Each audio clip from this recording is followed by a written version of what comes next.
Sure, Sam. I was wondering first if you could maybe give us an update. Did y'all get a clean bill of health yesterday's testing? And do you think everyone that missed the LSU game will be back for this week? We anticipate having a close to full roster. Our testing went well yesterday. And, between injuries that we had and the COVID, we feel like we're going to be pretty close to full speed.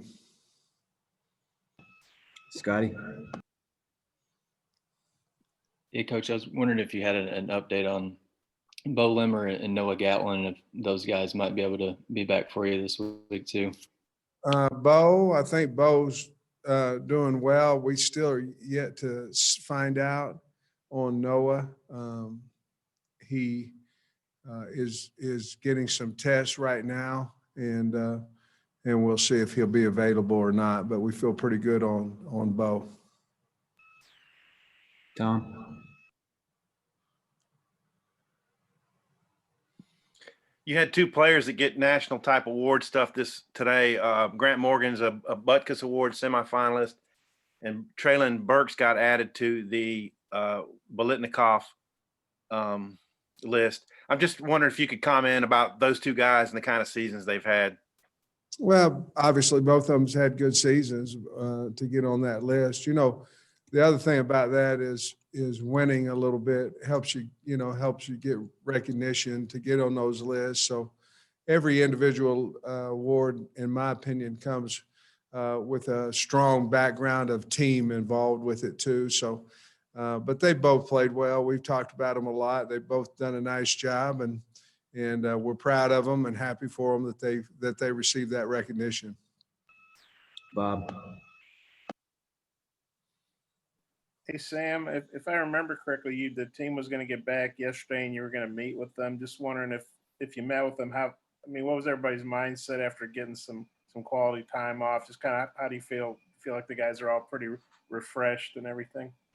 Well, anytime that you leave campus, then you have to have a negative COVID test result before you can meet with them. So they tested last night, got the results back this morning. And so we did not meet with them last night, but this will be just we were able to do some walkthroughs, some meetings last week with the anticipation of play in Missouri.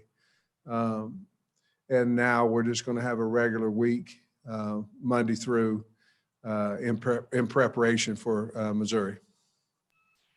Dudley? Hey, Coach, talk to the commits over the weekend. It looks like most of them are going to sign early. How big a positive is that? And also that, several of them are going to be able to be here in January. Well, I think anytime that you have early signing date, and obviously you like who you have or you wouldn't have accepted their commitment, it's big to get it early. It's big to get it in December. Once you get them on the dotted line, then you can go for, well, are we going to save some of these for some transfers? Are we going to continue to chase after another position? You know what I mean? Another guy at the same position. We obviously like who we have. And so we hope, like I'm sure everybody who has commitments, that they will sign on December 16th, I believe it is. I may be wrong there, but I think it's the 16th, first Wednesday, or the December 16th, I think is when it is. But anyway, we're certainly hoping that we can get that class figured out, and then we, potentially have several guys coming in January, and that would be huge for spring ball, assuming that we'll be able to have spring ball. Appreciate it. Nikki? Coach, you said you expect close to a full roster back, but those guys in quarantine and stuff, how do you expect them to be physically with their conditioning? Is that a worry factor for you or not very much?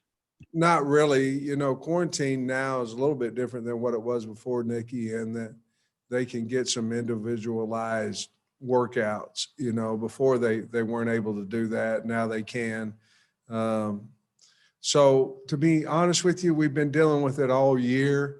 So just a few more now, obviously, but I think we'll be okay. We're going to do business as usual this week. And if I feel like at the end of practice, we haven't had a spirited practice or that we need a little bit more conditioning, we'll get that in early in the week. But I'm certainly not anticipating that. I'm anticipating the guys have done enough to be able to play hard for obviously 60 minutes.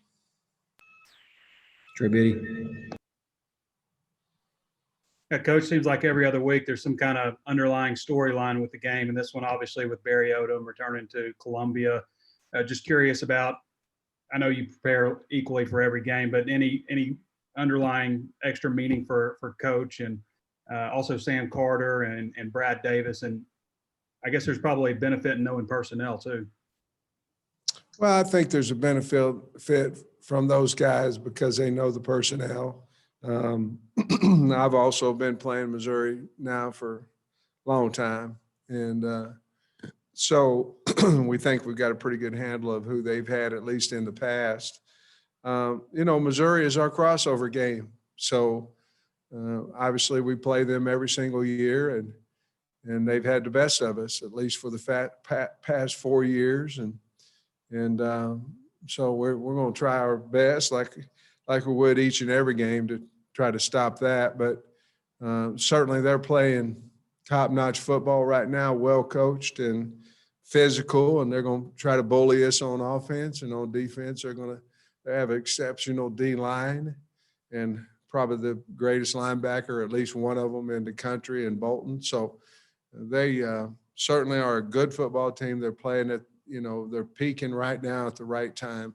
We have a lot of respect for them, but to be honest with you, they're our crossover rival, and that's a big deal to us. Let me know if you've got more questions in the chat. Hutch.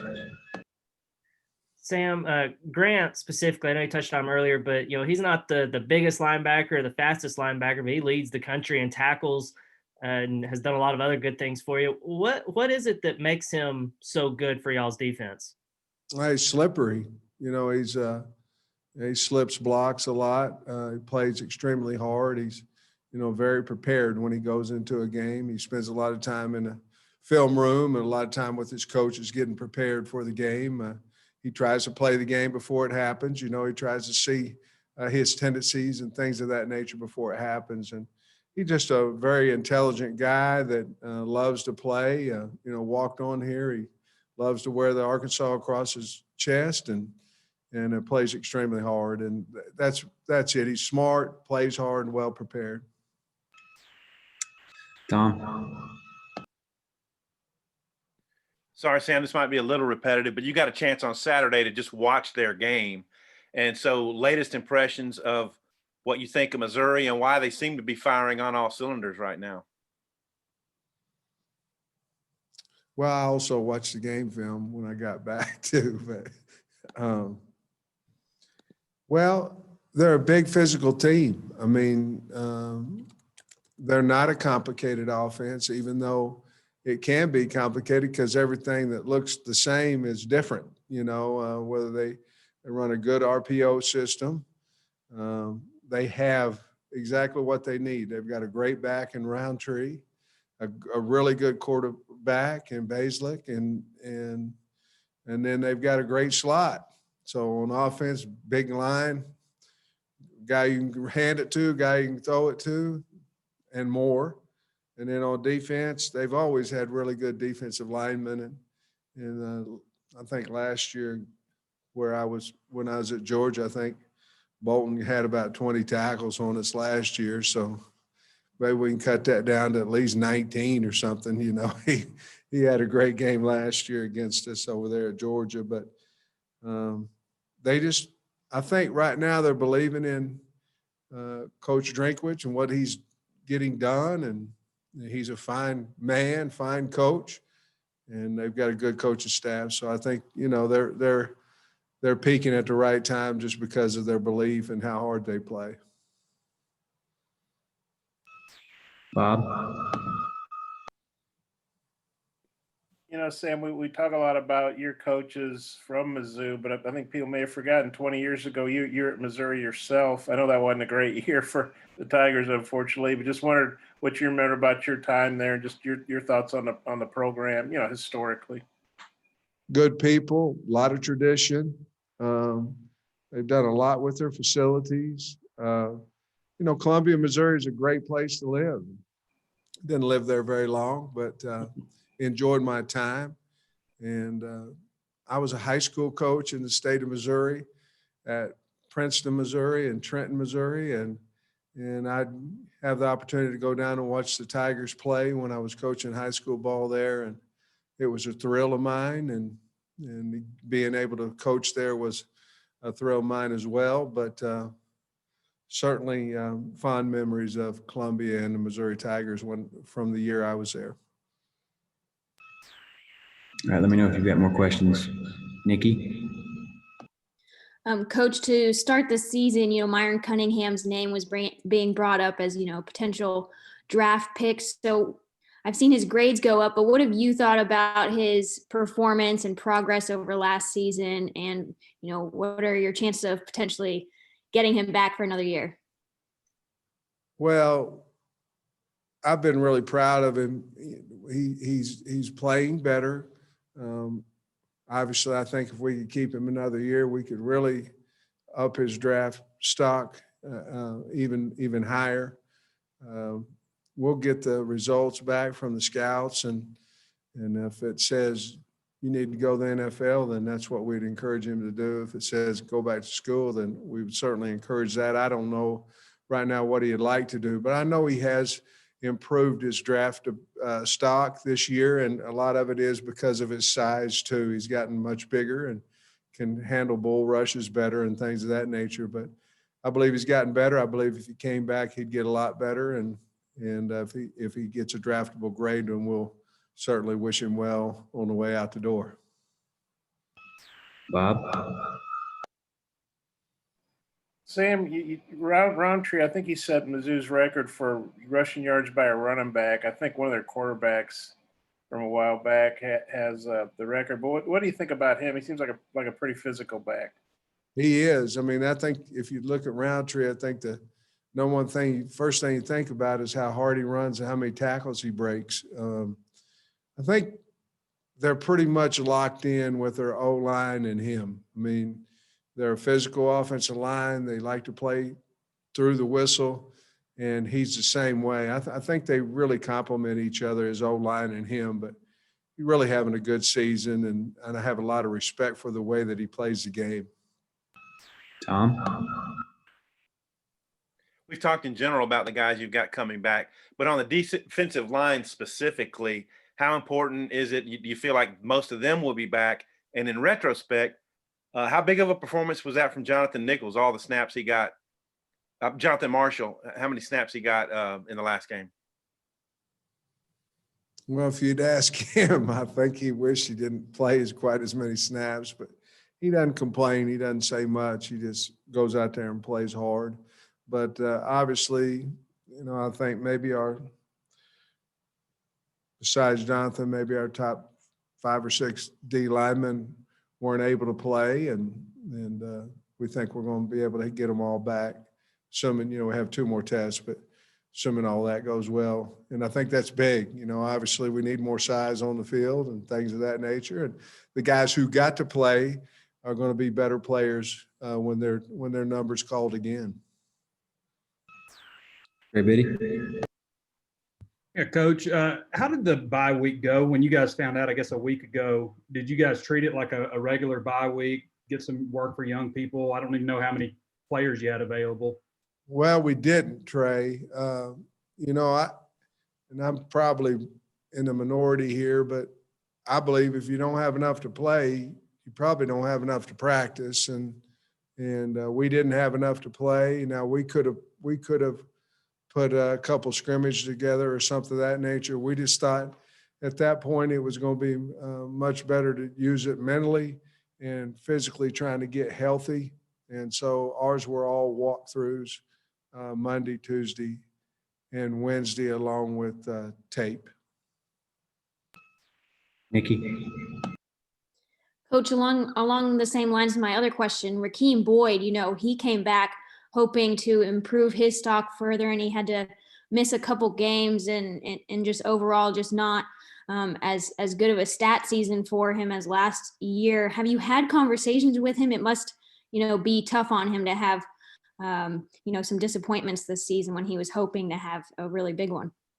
Well, there's still 3 games left, and so he can certainly improve his numbers in the next 3 games if he goes out and plays well and they block well for him. I'm sure it's not ideal for him. We talk to him and all the other guys quite often, and he knows that he can do something about that as well himself, and we can certainly block better for him and do some things of that nature. But sometimes as a back, you just have to, at times you have to go make your own way. And he was getting better at that, had a pretty good game against A&M and certainly, obviously couldn't play against LSU, but we anticipate he'll be back and healthy and ready to roll. 2 more. Bob? Sam, you mentioned Eli Drinkwitz. I was wondering how well you know each other, and he's obviously an Arkansas native. Just wondering what you know about him, and do you guys know each other very well personally? Had much interaction? I'm getting to know him better. I have a lot of respect for him, and we text back and forth at different times. I think he made public that he texted me at 11:45 last Monday night, which he did. Whenever we had to cancel and they got a new one, he just wanted to make sure that I was up since he had to be, and I thought it was funny. But I have a lot of respect for him. I didn't know him until obviously this year, and being head coaches, we get a chance to talk to a lot of head coaches during the season, and he's one that I've certainly taken a liking to and a friendship with. Last one, Hutch. Sam, I noticed that you mentioned 3 games left. I guess that includes a bowl game. Do you feel confident that y'all have done enough to earn a spot in a bowl? Oh, yeah. I mean, we won 3 SEC games. I think anytime you win 3 SEC games and you're scheduled right in the preseason, that's equals anywhere from 6 to 7, and absolutely. And I think we will. I think we deserve it. All right, that'll wrap us up. Thanks, Coach.